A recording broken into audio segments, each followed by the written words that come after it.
Hi, and welcome to the live story coaching demonstration and webcast. I'm Simone Haas, the speaker's director and your host for this particular Zoominar. And thank you for joining me here live online. Hi, Helen. Hi, Kerry. Nice to have you both on Hi. board. Hi. And welcome to everybody who's listening to this in the ether at some stage in the future. Welcome. Welcome, welcome. So tonight we're going to be talking about all things story. And I've already kicked off a rather interesting conversation with Helen when she first logged in. And we were talking about the fact that being entrepreneurs, it can actually be quite challenging to share our story. And Helen, if I might share a little of what you've just shared with me, that when we are entrepreneurs, we don't always know what role we're playing in society. So we don't know how to best express ourselves so that other people understand what we do. And, I've had that kind of issue my whole life because, I'll say things like, oh, I'm a theatrepreneur. And people go, I have no idea what you're talking about. And so then I need to explain that, that I use theatre as a business. And so it's about understanding that we have many different ways that we can share what it is that we do and how we can talk about our businesses. So tonight I thought I'd share a little bit about what I think story is valuable for and the many different ways that we can use it. I don't want to make it too much about me speaking, no. I'm just going to do a very short part on that. And then I'm just going to invite people to jump in and get some story coaching if that's what they would like. So if you want to do that, maybe just pop it in the chat, say, yes, please, I'm in, or something like that when the time comes so that I know who to work with. And so to just talk a little about why we use story. Now, I don't know if you've noticed how often we get distracted by things that are calling for our attention. It's the number of emails you get, or, you go down the rabbit hole that is Facebook, or you jump on LinkedIn to have a look at how your post is going. And next minute you're down that rabbit hole and you're following that link and you think, oh, I should, check in with that person. And before you know, you spent half a day frittering away your time, because what happens is that in all of those places, we are finding stories. We're finding stories that, hang on, I'm just going to, we find stories that intrigue us. And so if somebody writes something online that we find particularly interesting or intriguing, we're more likely to follow other things that they might write.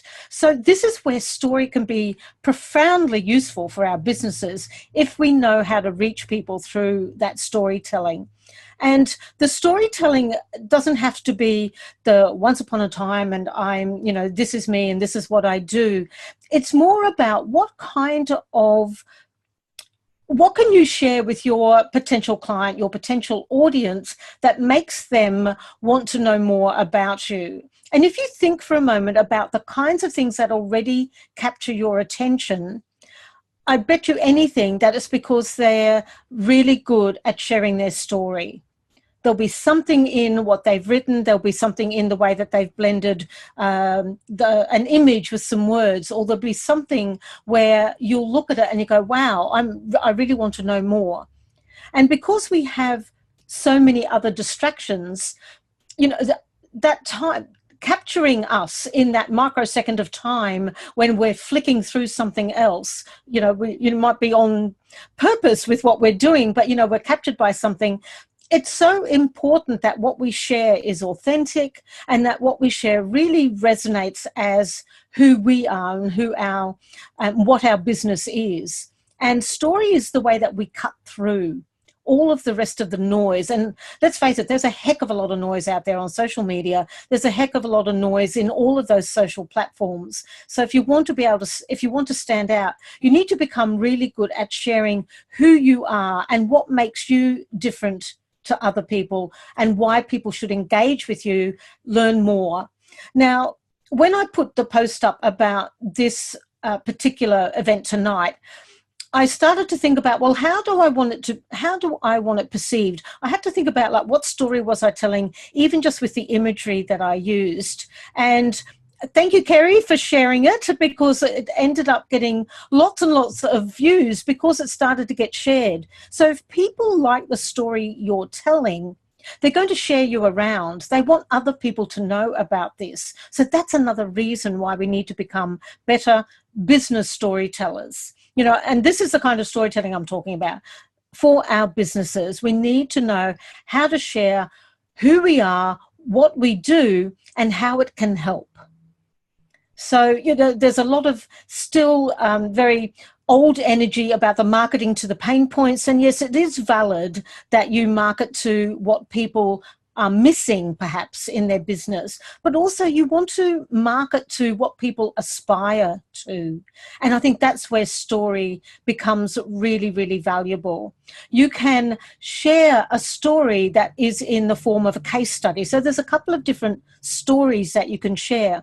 So if you want to find out more about the different kinds of stories, I'm not going to cover all of that tonight. I'd rather get into the live demonstration. If you want to know more about that, let me know in the chat.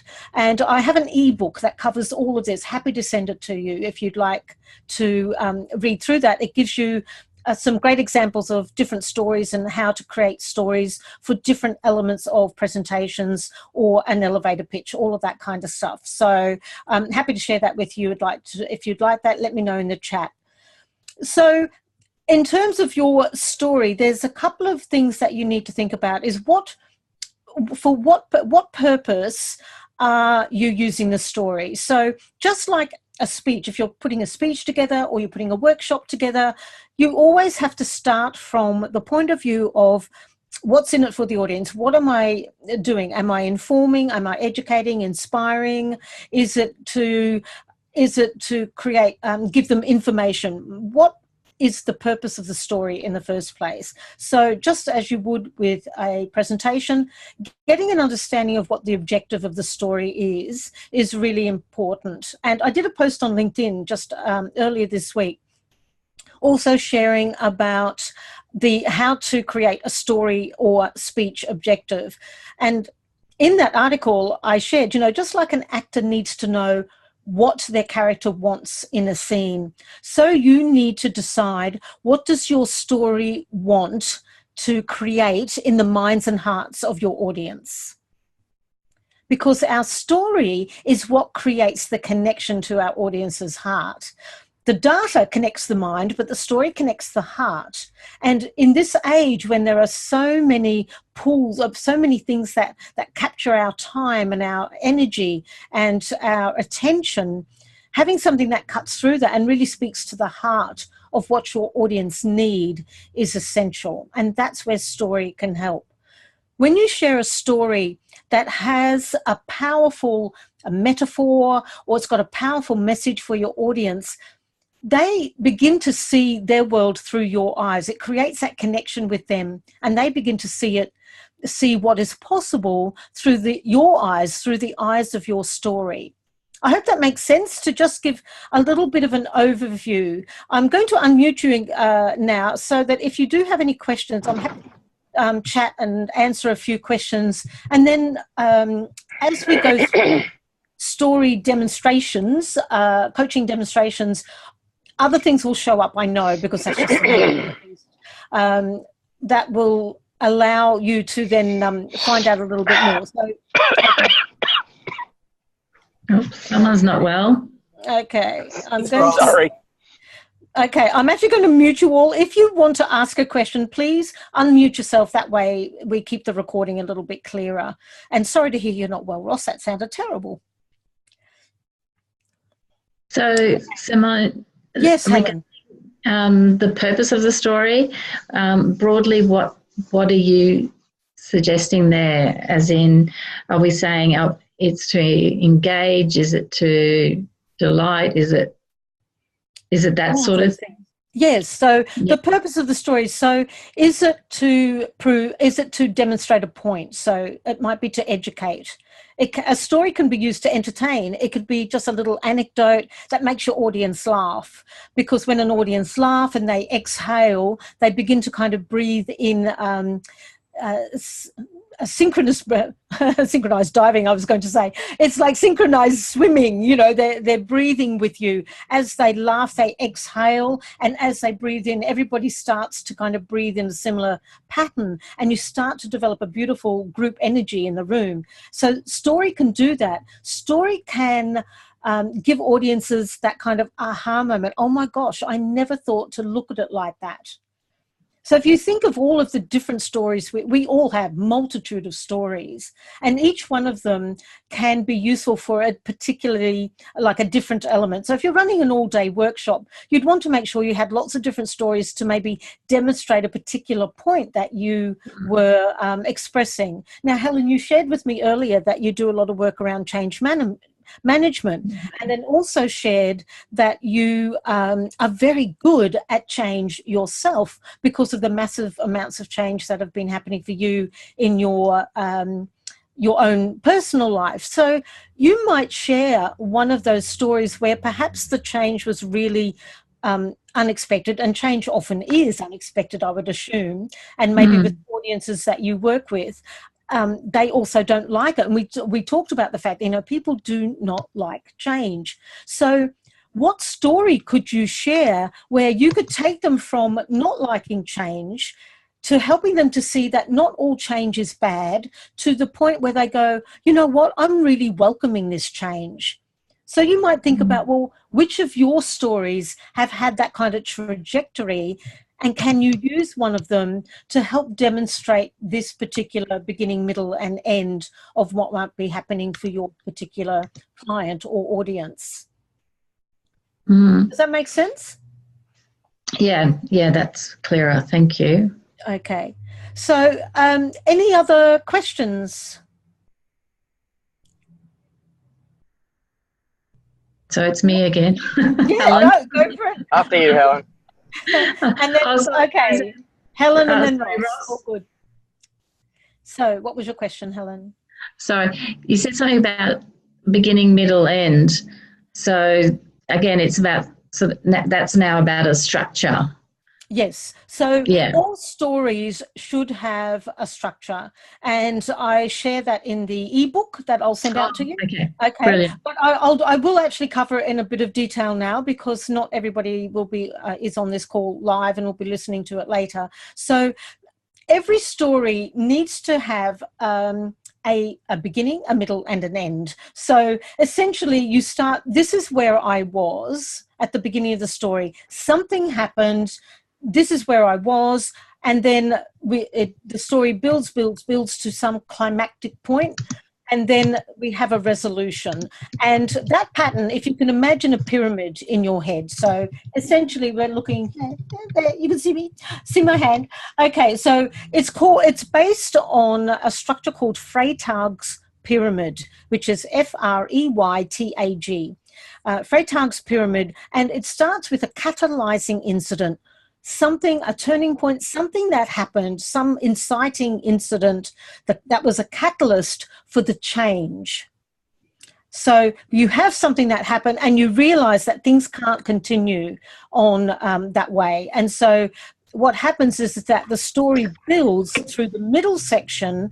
It builds as you continue to deal with the different plot points. So it might be, okay, this happened, and then this happened, and that made everything worse. So then I tried this, and that didn't really work either. And then, oh my God, this was the straw that broke the camel's back. That's the climactic point.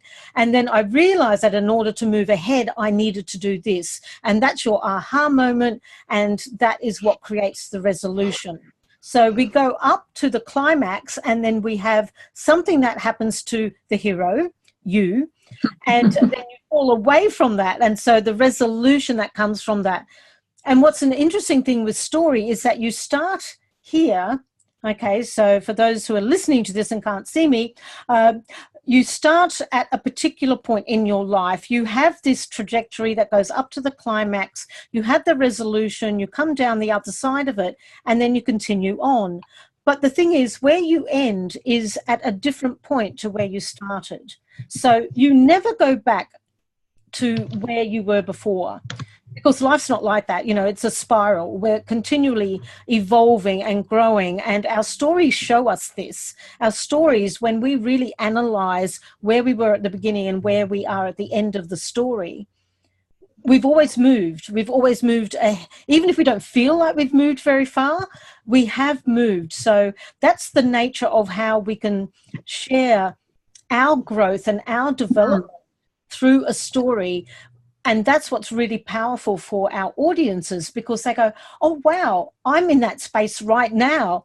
And if Helen has done this and she used that strategy and then she's worked on that and she tried this, and then in the end, this is the bit that worked. Well, if Helen can do that, there's hope for me. And that's what we should story, because then, as I was saying before, the audience see themselves through your eyes, through the eyes of your story, and they go, oh, wow, I really resonate with that because I'm in that space right now. So I could try Helen's strategy and it might help me get to that other point and help me move beyond this next stage of wherever I'm at. So all stories need to have a structure of, you know, it begins somehow and how it ends. And then the bit in the middle is, how did you get to that end? What challenges did you overcome? And I have a model that I share in my online course, Speaking Alchemy, which is goes into that with a great deal more detail, because there's a lot more in there. And underneath all of that is what I call the character's dramatic arc. So in acting, a character goes through exactly that same kind of progression of development. And it's also based on Joseph Campbell's The Hero's Journey, if you've ever done any research or looked at that. Yeah, that's really helpful as well. So it's about, you know, a growth through trials and tribulation, all of that kind of thing. So, you know, we all borrow this from ancient Greece and Rome, and you know, the orators and the storytellers of that time. So there's not a great deal that's new in the world of storytelling, but now people are beginning to realize that, you know, the ancients were onto something, and we really need to become much better at this. Okay, so Ross, you also had a question. If you want to unmute yourself.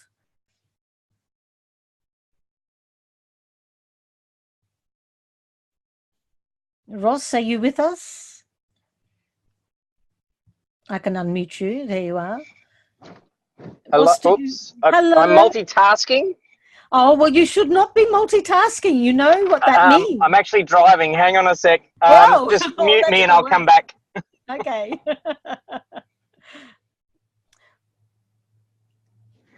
Okay.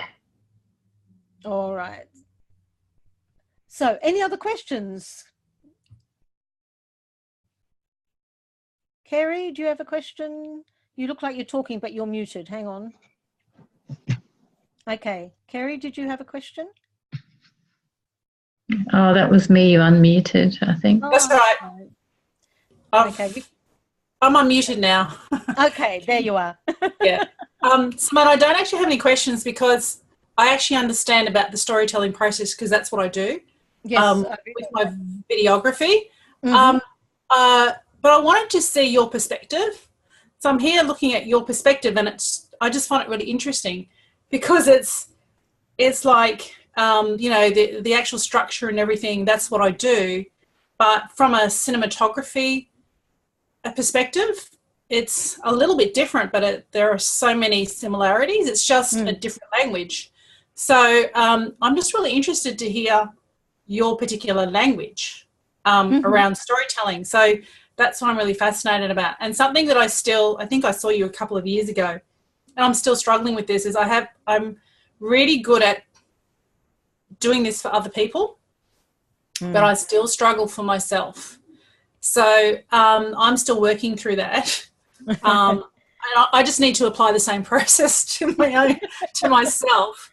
But yeah, so this is just really, it's reinforcing, I suppose, what I already know, but I always think you can learn something different. Sometimes it's just getting a different perspective or point of view. Yeah. So So what's the struggle then for you sharing your own story? As you say, you know how to do it. You're an awesome videographer and photographer, and you're great at telling other people's stories. Yeah. So what stops you having a voice? I think it's because maybe I'm afraid to tell my story. There's a lot there. Like there's stuff that I think, oh no, originally my story isn't really that important. And what's the relevance? You know, I look at it thinking, well, what's the relevance of my story to my current business? And that's what I'm starting to figure out, because I have an eclectic background, and my story is actually a complex one, but I've never actually stopped to think about it because I'm so busy. I've been so busy telling other people's stories and listening to other people's stories. I'm thinking they have fantastic stories, but I've never actually stopped to think about mine. Yes. So, yeah, it's just a place I'm at, but I'm getting there slowly. Good on you. Yeah. So that's what I really need help with. It's my story. It's not everyone else. I don't have a problem with that. It's just mine. Yeah. So I think, yeah. Yeah. Sorry, you were going to say, you think? I think we often underestimate the power of our own story. And I think that's really what it is. Yeah. And maybe I'm just afraid of, maybe, I don't know. I think there's a fear there of actually telling my story because, it's somewhere I haven't been before. So what I can see for you is you doing your story as a documentary, but we're talking of like a 60-second documentary where, I haven't seen a lot of I've seen a few things that you've posted about your work and the way and some of the work that you've done. I've seen what you've done for Nicole, for instance, and I love your storytelling through the lens. But you need to come out from behind the lens, and you need to be the featured actor, if you like, in your own little documentary. So I'm just going to put a challenge out there for you. If you were to look at yourself as the lead actor in this particular documentary, and were to choose some pivotal scenes of what makes Kerry tick, could you create a short documentary that would be the visual story? So, as you know, story comes in so many different shapes and sizes. It's the visual story, it's the images we use, it's our brand, it's the actual language we use. My language is different to your language, is different to Helen, different to Ross. Our backgrounds will inform a lot of the language that we use and the way we tell our stories. My theatre background is what informs so much of the way that I work. And so for me, it's always about how can I captivate my audience? How can I intrigue them? How keep them guessing? I love that, where you can keep somebody guessing and then they go, oh my goodness, I would never have expected that as the resolution of the story. So I would challenge you to have a look at your life and create a storyboard of a 60-second documentary of Kerry. Because I know you have a tremendous power with vision. And for those of us who are more comfortable with the spoken word, we'd be more likely to just, sit behind a background, much like I'm doing right now, and tell a little bit of our story. Whereas for you, being so visual, for you, your storytelling will need, when you want to share your personal story, you'll need to have a visual element. So maybe that's a way that you can start to work and actually just experience what it feels like to be on the receiving end of that camera and really enjoy being the featured actor in that documentary. How does that feel? Yeah, it's new territory, and it's funny because I'm teaching. It's really interesting because I'm teaching people, especially through the DIY video, about being out there and putting yourself out there. And I do occasionally. I do use the excuse that I don't have a lot of time because I'm too busy creating other people's videos. But can you imagine the power if someone saw? See, this is where your story is vital to help give other people courage And Helen, for you too. You know, we were talking about this exact thing of being fearful of being ourselves in front of people. And I told Helen the story of my husband, who's a wonderful actor, does great comedy, but is a fantastic actor, and he loves being on stage. And when he's on stage and he's in the body of that character, and he's so believable. He also is a really, really good MC, but he hates it because he can't hide. He has to be himself. He has no role to hide behind.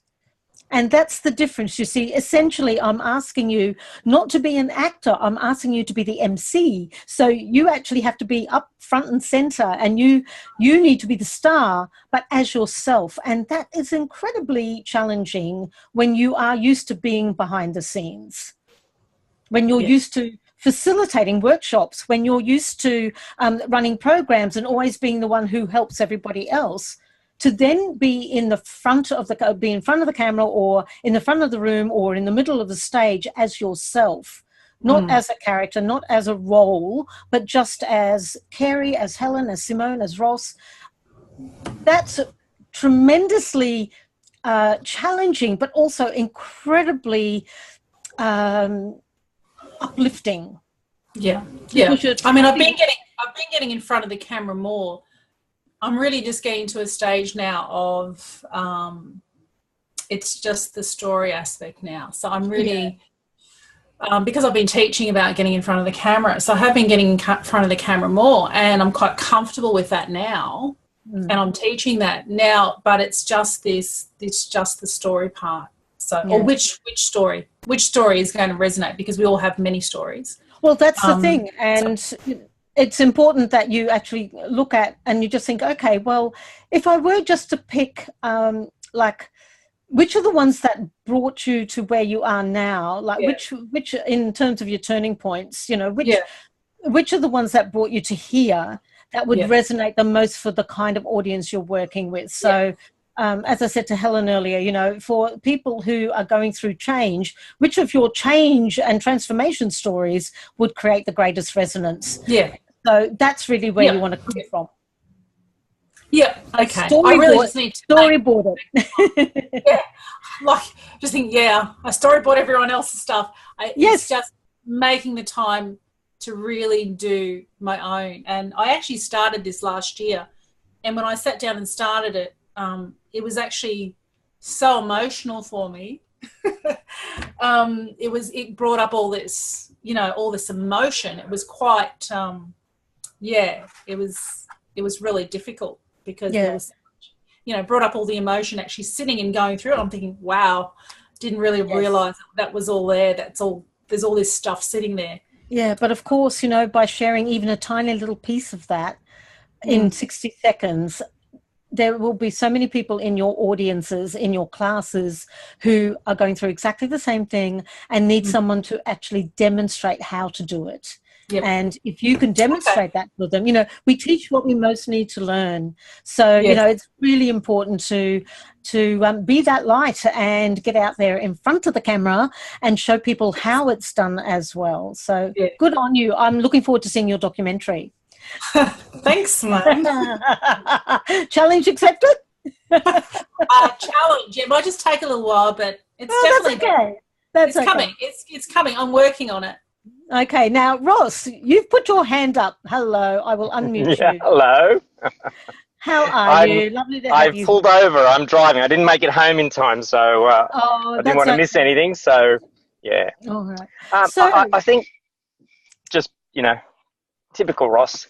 One of the things you mentioned earlier was, you know, the actual general purpose. So, you know, if you've got an idea or a story, or you feel something needs to be told, it's about applying what purpose. So it might help. I was just thinking with Kerry before, looking at how, I think you hit the nail on the head, Simone. I know it's not my show, it's yours. Thank you. That, showing a little bit of, if you're asking others to be vulnerable by stepping in front of the camera, doing something they're uncomfortable with, there's nothing like leading by example, is there? Yeah, So tell a little, and I mean, it's telling a little vulnerable story. With that story, they will just be, like, okay, I'm ready to go. I was worried about nothing. It gives them courage. It absolutely gives your audience courage. And I've just started with a client today, and next week I'm going to tell the story, two little stories. One is about I was in Las Vegas it was at the end of a speaker program, to become this accredited speaker. And it was in front, we're all doing a little piece to video, like a testimonial type thing. And I thought, yeah, cool, no worries, I'll do that. So it's in a room where 50% of the room are these elite speakers, accredited speakers from across the world, like there's only about 100 of them or something. And as I'm in the queue, I've waited to the very last, my heart starts thumping in my chest out of nowhere. And I'm going, what's going on? What's going on? So with this brand new speaker that I'm going to talk to coach next week, I'll be telling that story. And another similar one where my first MC gig. And, I was full confidence and positivity and all the rest of it. And I start the MCing, and my right leg starts shaking like a willow in the wind, just vibrating backwards and forwards. I was lucky enough that I had the presence of mind to keep speaking, but my brain was split between what I was saying and what was going on in my leg, and I'm wondering if anyone could see it behind the lectern. Yes. They're two stories that demonstrate that you've got to go through what it is, enter the cave that you fear. Doesn't always happen like that for everyone, but you've got to go past it. And I'm emceeing again for those people again this year. So, they obviously didn't see the shaky leg then. No, they didn't see the shaky leg. But that's such a good point, that you raise, Ross. It's all about credibility. If you are trying to teach people to sing and you're tone deaf and can't sing a note, there's, people, and you can't demonstrate that you can sing, people are not going to want to hand over money to pay you to teach them to sing if you can't demonstrate that you are capable of it. And it doesn't mean that you have to be like that. You need to, it's different. Facilitating workshops and stuff like that. There's so many different areas that you would have expertise in, but it's so important to be able to demonstrate your credibility, and that's a big part of how stories help us demonstrate our credibility to our potential clients or our audiences. And they say, oh, wow, instant cred, because, Kerry's put up this 60-second show reel of her story, and they go, wow, the story's captivating, and I love the way she put it together. I'm totally going to go and sign up for her latest online course. So I think it's vital that we walk that talk. That we share our stories in a way that our audiences see that we have not only expertise, but wisdom and knowledge and credibility in that area. And that's how our stories will help. With the examples I gave, I can see myself using those stories in the proper structure and everything to be entertaining, just for the purpose of entertainment. Yes, definitely. Having a laugh with people, but also informing as well. Yeah. Yes, it can happen, but it's just a stage that you'll pass right through. Yeah. So stories can be used to educate. It can be used to, they can be inspirational kind of stories. They can be used to educate people. They can be used to show people that you too can get through this. That all of that kind of thing. And that's, I think, where your stories sit particularly well is, I've been where you are right now, and these are the strategies I use to get over that. And this is when I noticed this is what I did, and this is what got me through it. And, so we demonstrate. So when we share the story, we're actually demonstrating not only our craft, but our credibility with that as well. So it's twofold. there. And those ones will be part of a motivational, inspirational type of presentation in about a year's time when I'm making the megabucks. Yes, brilliant. Fantastic. All right, I'll mute. Okay, Thanks. thank you, Ross. Really appreciate that. Okay, and we have Dallas here as well. Hi, Dallas. Nice to have you here. I can't see you, though. I've just got like a very fuzzy screen, so I can't see you, so I'm not sure. Yeah, I did something to my video, so sorry about that, and sorry for being late. That's okay. You're here now. Yes. So do you have any questions? I'm not sure how much you've heard so far, but do you have any questions? No, I probably shouldn't ask because I haven't heard, so I'll just keep listening and absorbing as I do. Thanks. Okay, fantastic. All right, so we have time to do some live story coaching if somebody would like that. So that was the purpose of tonight, was really to be able to not only talk about the power of story and how we can use it, but to do some live story coaching demonstrations, because they're fun. So if anyone would like to throw their hand or throw their hat in the ring, not their hand in the ring, that would be awkward. But if you'd like to throw your hat in the ring and say, yeah, pick me, then unmute yourself and say, pick me. I'd like to give it a go, Simone. Thank you. Excellent. Thank you, Helen. That is awesome.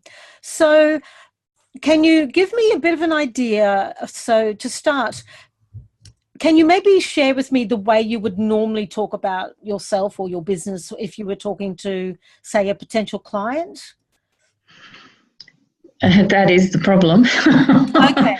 All right. So, well, that's a good place to start then. So that you don't know what to say to clients? Well, what I've said in the past is not particularly useful, I don't think.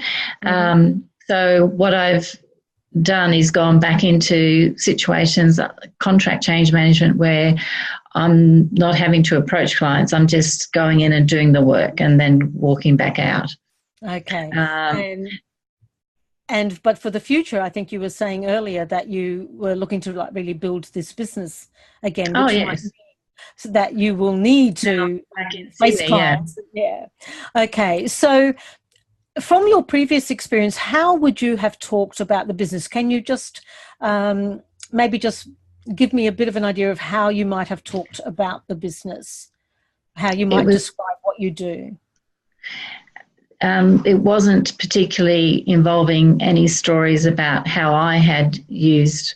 No, that's fine. Just whatever you used to do. My challenges. It was more about, this is what I do. This is the sort of results you could expect. That sort of thing. Mm-hmm. So not particularly interesting. So it's all about the data, basically, is essentially what it would be. Yeah. Which is not going to the heart, as you were saying earlier. It's So let's just have a think about your ideal client, the kind of people that you would like to be able to approach with confidence. What are they looking for? Look, they're stuck in their business. They've been going along quite well and have been growing, but they've got to a point where there's no more growth and they've sort of hit a wall, and they need to start looking at things in a different way to be able to move past that wall or push through that wall, because we all get so habitual in what we do that we can't see what it is. So, I mean, obviously there's something there for me as well from a speaking perspective, stories perspective. Yeah.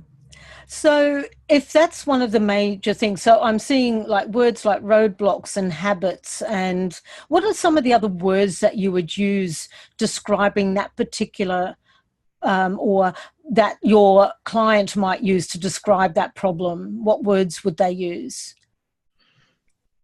Stuck, don't know what else to do, overwhelmed, too much on my plate, those sorts of things. And where in your life have you had exactly that same experience? I've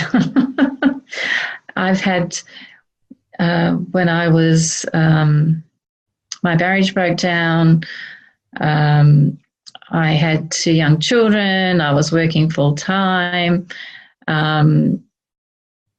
just overwhelmed, not sure what to do,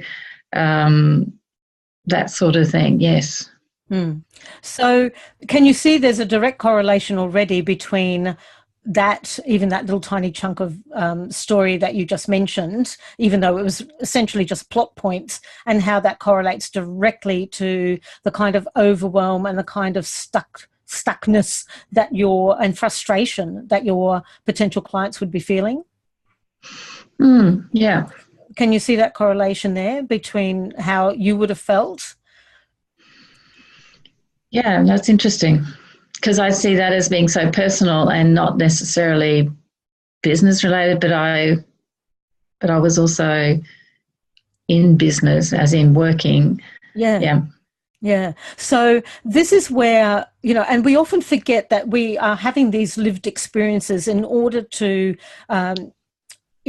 become better humans, essentially. And so anything that we have learned along the way, so that all of those experiences, the marriage breakdown, the being a working mum with children and trying to build a business, moving, which is what you shared with me earlier as well, that would have been absolutely chaotic. So some of the words that come through for me for you are about making sense of the chaos.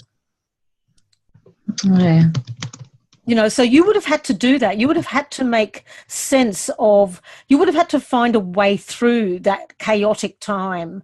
You would have had to find ways that you could live and work better at that time, to be able to not only look after yourself and your business, but your family. So that would have been really, really important for you. So even though it's a very personal story, because you're an entrepreneur, that doesn't matter. You can share that personal story. The thing is to tweak it in a way that your corporate client understands. So you might share things like, so the words that you would find are, where are the words that come out of those stories that are the same as the pain points for your client? So words like overwhelm and frustration, hit a roadblock, feeling like you'll never get out of the chaos, because I imagine that some people, some businesses you would walk into would be just chaotic because they keep trying different things and they don't work. Is that what often happens? Yes, absolutely. So can you see that there's lots of, I'm just picking up, like there's quite a lot of different threads that you could use to create a more impactful statement. So I'd be looking at, what questions could you ask your client if you were to phrase it with, so tell me, what are the most, instead of talking about you and your business to start with, asking your clients a couple of questions about, so tell me what, asking what questions. So tell me what's creating the biggest challenge for you right now? Yes, exactly. Those kinds of things. So finding, because I know that you would be great at doing that, because you would already be, you'd be getting into kind of like the nitty-gritty of the business. So the way to kind of get through to those clients and to be able to share more of you is to be able to look at that story, or look at that chunk of the story that you shared now and say, okay, well, what were if you were to come up with 6 adjectives to describe that time, all of that time, whatever, and compress it into 18 months, 2 years, or whatever it might be, if you were to come up, say, with 6 adjectives, I would bet you anything that they would describe the pain points for your clients as well. And so then you start to create a story around what your client's dealing with and where they would like to go, because that's the beginning of the story. Those pain points is where they are now. you're going to take them through all of the, okay, these are the challenges and everything in the middle. Here's my solutions, and this is how we resolve it. Yeah. So for you, it might be more that your story takes the form of a case study using yourself. As the case study. Yeah. So, okay, so that, it feels to me like that would work really well for you. So just like I said to Kerry, that I challenge her to create a 60-second documentary. My challenge to you is to create a case study, because that's a different kind of story. It's a client story, essentially. Create a case study out of your own life. What strategies, like where were you at? What strategies did you use to move through it? And what was the result? Mm. Creating a case study out of your own life helps you to also then look at it a little more, so you can be a little removed, not be too emotionally captured by it, because I get that there was a lot going on for you at that time, and one sentence of this happened and then that happened, there's a lot of there's a lot more story behind all of that story. But if you do it like that, you can actually share it in a way that's still really personal. It's still very much from the heart, but it doesn't have the power to destroy you in the telling, which I think is really important with our personal stories. Yeah. Yeah, that's making sense. Brilliant. So I would look at how you can turn your life story or of that chunk of time into a case study. And then when you have it, then you'll get much clearer around how can you market yourself then to your clients by using that. Yeah. Because once you've done it for your own story, you'll be able to do it for other client stories of people that you've worked with. And then you'll have a body of stories that would be really helpful for you. Yeah, great. Thank you. Does that make sense? Yeah. There's a bit of work to do, but I don't think it will be that, it shouldn't be that hard to do. If you think about the framework. Yeah, if you just think about that very basic framework, and in the ebook I give you a couple of other ways then that you can, once you've got the case study sorted, you can actually then look at it in terms of an elevator pitch. How can you then shape that to become an elevator pitch? Yeah. Great. I create calm out of chaos, or Yeah. I help. I haven't got quite the words.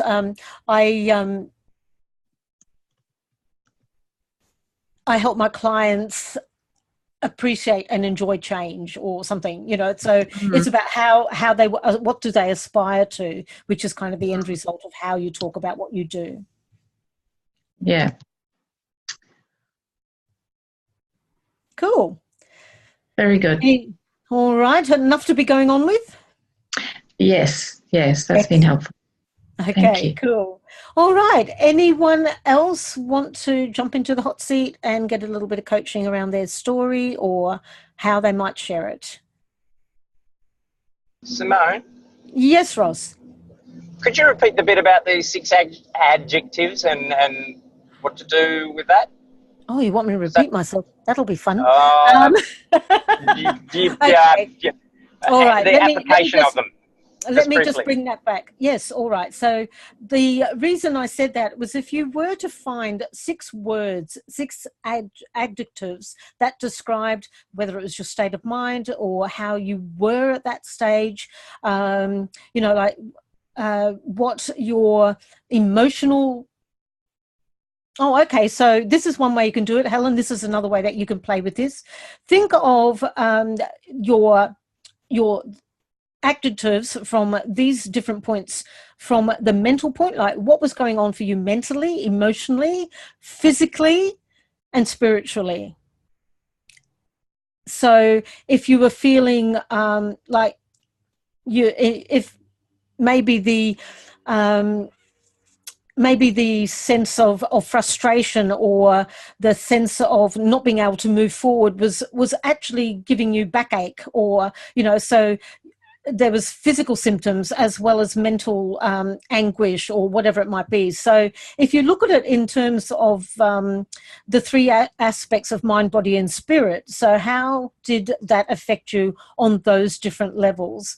And so the adjectives are about describing your state of being at that time. You could then come up with 6 other adjectives. I'm just making this up as I go along, obviously. It's all part and parcel of how I create. If you then came up with 6 other adjectives of how you want to be, and how do you shift from point A to point C, going through point B along the way, and point B is like all of the things that the strategies and everything that you would have done to get to that resolution. Does that make sense, Ross? That's gold. Oh. Thanks, Simone. Yeah, I think it's really important actually for all of you listening to think about your stories in terms of mind, body, spirit. You know, stories are not just, it's not an intellectual sharing. That's data dumping. It's that's when you say my company can do this and my company can do this. I had a classic example of it, and Ross was in the audience when this happened. I had a classic example of an engineer who shared his story, and it was very well said, but it was all about the data, what the company could do for you. You know, we have this many people working here and we do this, and it was very analytical, very logical, and there was no heart. But then as part of that story coaching session that I did with him in a presentation, he then happened to mention, oh, and by the way, and it was such a throwaway thing, we also lit up the Sydney Harbour Bridge for the New Year's Eve fireworks. And I went, why would you not lead with that? That is a brilliant opening to a story. So on the spot, I worked with him and we tweaked the story. We changed it around. I got him to practice it a couple of times by leading with that part of the story, because then I said, you know, you can use metaphor from that story. So things like fireworks and lighting people up. And would you like me to, you know, would you like your business to be lit up from within, all of that kind of stuff. Wonderful ways of using language and the language of that particular metaphor about fireworks and all of that. And it was just magical. And the shift in his storytelling capacity in those 5 minutes was really quite profound. And he had to present the very next morning and had to present that story. And he emailed me later and said, it had such an impact on the audience. It went better than any other presentation he's ever done. And so, you know, because it was memorable. And that's why we need to become better at our stories so that we can become memorable, so that our business and we stick with our potential client. That they go, oh, you know what? I really like what Ross said. Oh, Helen said something really powerful when we met with her. You know, and that's what our audiences are craving. That's what they're looking for.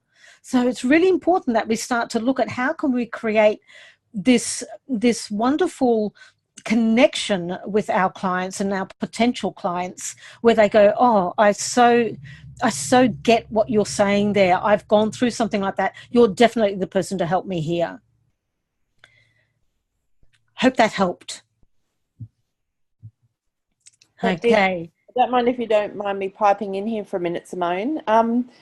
Just on that point that you're saying, yeah, I've been doing, as you probably know, I've been doing volunteer speaking for Beyond Blue for a while, and obviously my goal for the future is to move that into. I'm a naturopath now, qualified naturopath, and I want to get that around it. So, but the experience I've had of speaking on behalf of Beyond Blue is they really frame how they want us to tell our story.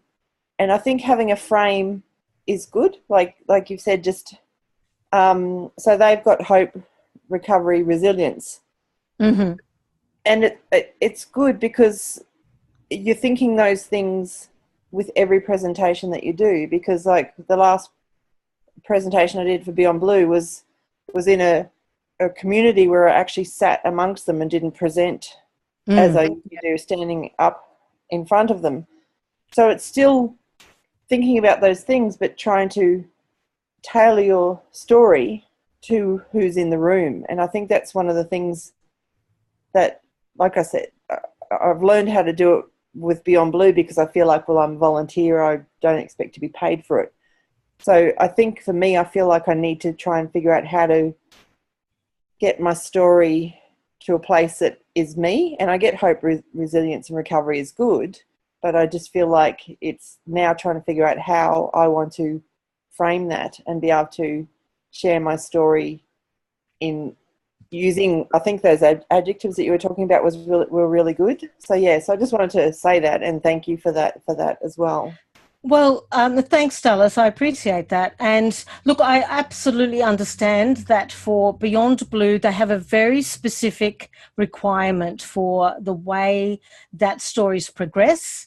And so, of course, you need to essentially like shape your stories to fit that. But if you're outside that environment, you can, stretch your story muscle a little more. You can become more yourself in the sharing of the story. Now, I've got a number of resources, and if people are interested, I'm happy to share that as well. I have an online course that actually goes through all of this. It shows you how to create the story from scratch. It shows you how to create that timeline. I've done it in my workshops, the Your Story, Your Voice workshop, all of that kind of thing. So there's ways that you can do all of this work, that where you can give it a certain amount of structure but still be really free within that structure. But you need to know that in order to reach your audience, the stories need to be told as like first person, unless you're doing unexpected reveal where you tell the story in the third person and then right at the end you reveal that the person you're talking about is yourself. And I've seen it done with great effect. I've coached somebody to do a story that way for really great effect for a presentation, and it can be incredibly powerful.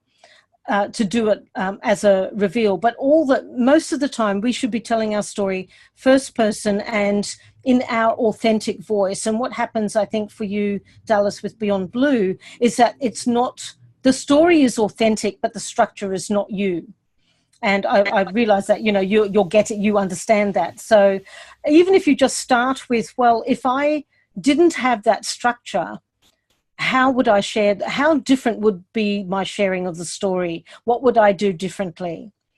And one of the ways that you can share a story is a cinematic technique that Kerry probably knows even more about than myself, and that is in media res, which is where you drop people into the middle of the story and then you do the exposition. Then you explain how you got there. So by dropping them into the middle, for instance, that's one of the things I did with this client. She started from where she was in intensive care, surrounded by her family, and she was dying. And they'd come to basically pay their last respects and, spend time with their mum. And they were saying goodbye. And that was where she started the story, slap bang in the middle, what felt like it was almost the end. And then she moved out of that and then explained how she'd got there. And then she told the rest of the story and explained how she recovered and what went on for that. And so there's many different ways that you can share your story in a way that creates that's a really authentic telling, but also creates a bit of intrigue for your audience. So perhaps have a think about just one of your stories, like one of the pivotal stories, and think about, well, how can I share it in a way that gives them outside of that Beyond Blue framework, how that gives your audience a sense of intrigue or curiosity, like, oh, I really want to know more. Does that make sense? Sorry, yeah, it does. Thank you. Yeah. Okay. So have a go with that. And, even if you just start with, this is the challenge, this is what I did to overcome it, and this was the resolution, that's a very, very simple structure. Yeah. I use the 6 C's, and it might be a little more challenging to remember, but they all start with C, and hopefully I remembered them all. So it starts with the catalyzing incident. So that's the catalyst. We then step, as we're going up the wall, if you like, up the slope to the climax, we go catalyst, conflict, then we have a choice. And depending on what that choice is, we may have more conflict and more choice and more conflict and more choice. And that continues to build and build and build till we get to the climax. After the climax, we then have a conclusion. Now, in ancient Greek, they used to call that conclusion the catastrophe, because it didn't mean what catastrophe means for us now in modern parlance. It meant, it literally meant resolution. But now if you say catastrophe, people think, oh, well, there's something else going on. So now I use the word conclusion that follows the climax. And then the hero, you, has another choice and continues then to develop. So if you can think about those different steps, think about what was the catalyst, what were the choices you made, how did that create conflict, or what was the conflict and what choices did you have to make as a result of that until you come to a climax. So that could be a way that you can structure your story to make it more you. Okay. Thank you. Sorry, I'm madly taking notes. So. Well, I am recording all of this, so I can send everybody a link to the recording. So I probably will send just the audio recording, though, because the file will be huge otherwise. Okay, so we're just about on time. Does anyone else have any other questions? Anyone else want to jump into the hot seat and share a little bit or ask a question? Happy to answer lots of questions, whatever you might need.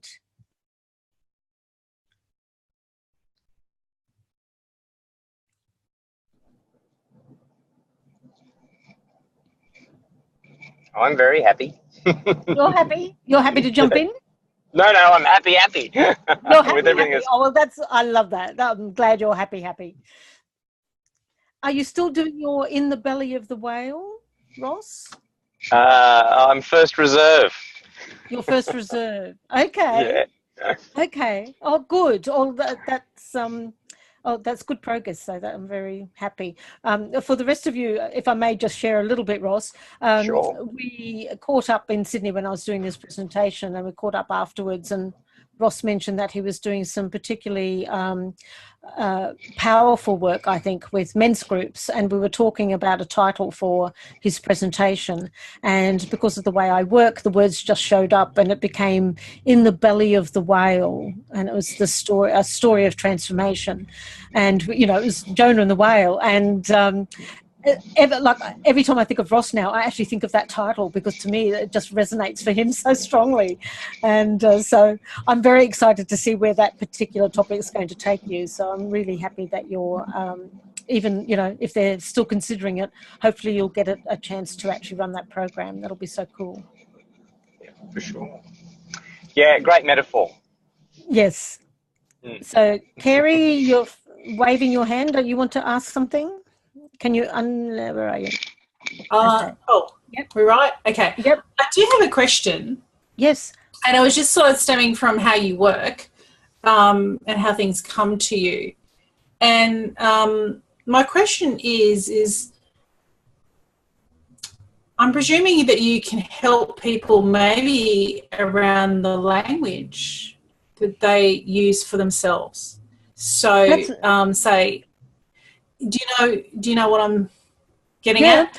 Yeah. I just noticed that language came up for different people, for Helen, for Ross.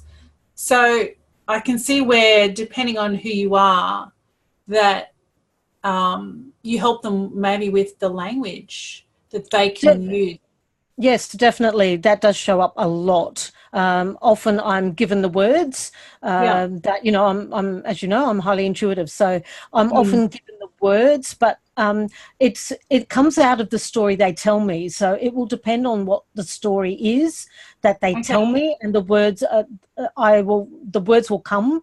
The language will come out of what they say. So it's always intrinsically owned by the person telling the story. It's not that, this is what I think you should say. It's like, this is what your story has just told me it wants you to say. It's kind of like how it works. Yeah.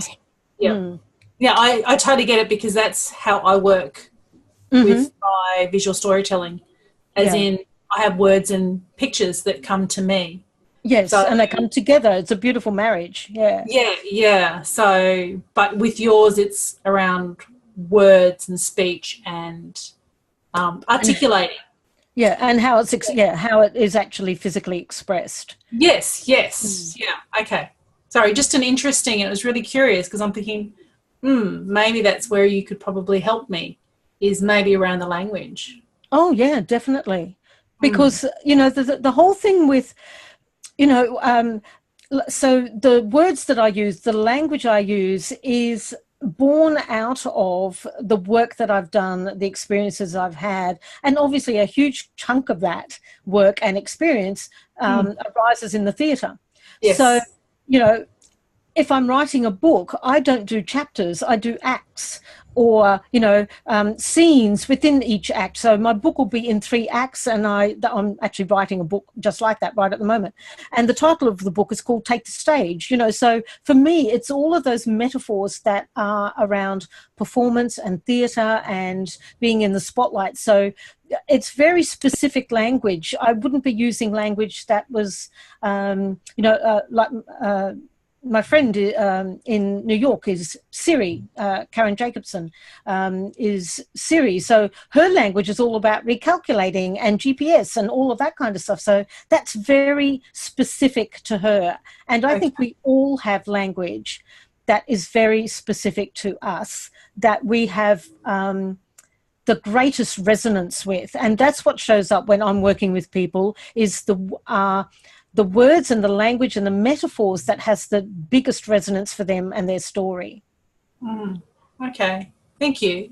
It's just really interesting because I'm thinking, maybe that's what you can help me with specifically. Be happy to. Let me know. Okay. So, well, thank you for that mention, Kerry, because I just want to let you know, if you are interested, I'm just doing an offer for the next, I have a wee window of time before I head off to speak on a cruise overseas in a couple of weeks' time. So I've got a little window where I'm offering some story strategy sessions. So if you're interested, I'm happy to email you a link to the calendar. It's $100 for the session. I normally charge $330, so it's quite good value, shall we say. And it's a great opportunity to get some clarity on your story if you want to do that. If you're happy for me to send it to you, I'll just email you a link that you can have a look at the dates that are available, and you can book straight into my calendar if you want to do that. So let me know if that's helpful. So not just for yourself, Carrie, but for anyone else who might find that useful. I'm really, really happy to support you all on your storytelling journey. So, okay. Definitely interested, yeah. Okay, all right. And thank you, Dallas. I will send some information to you as well. So if there are any last questions before I finish off? That's an awesome offer. That's an awesome offer. Thank you, Ross. Can I add before we sign off? Yes, definitely. I'm actually in the town where I grew up at the moment. Oh, yes. I've only moved one town away. And I just passed the facade of the local community hall, which has got School of Arts across the front of it, because they've built a whole building behind it, but they've kept the facade as, historical. Oh, and yes. it was in there, I can't tell you what age I was, that I played in the school play Dastardly Dan, the evil guy, and I think that's where things turned, and I decided I'd love to be on stage. Well, there's a story. Yes. Now, what you need to do, Ross, is to get out of your car, grab your phone, and go and take a photo. Mm-hmm. And that way, when you actually share that story, you'll have an image of the place where it all began. There you go. Brilliant. I'm sure I've got a photo in the files. Well, just go and take another one just for the hell of it. Enough from me. Thanks, everyone. All right. Well, look, thank you Thanks, all Simone. for joining me. It's been great to have you online with me. I hope you've had value from our discussion tonight, and thanks for showing up. I really, really appreciate it. It's always nice to talk to people live. So thank you, and I'll send that information out to you tonight. And okay, thanks, Simone. Well. Thanks all. Bye. Good night. Thank you. Bye. Bye-bye.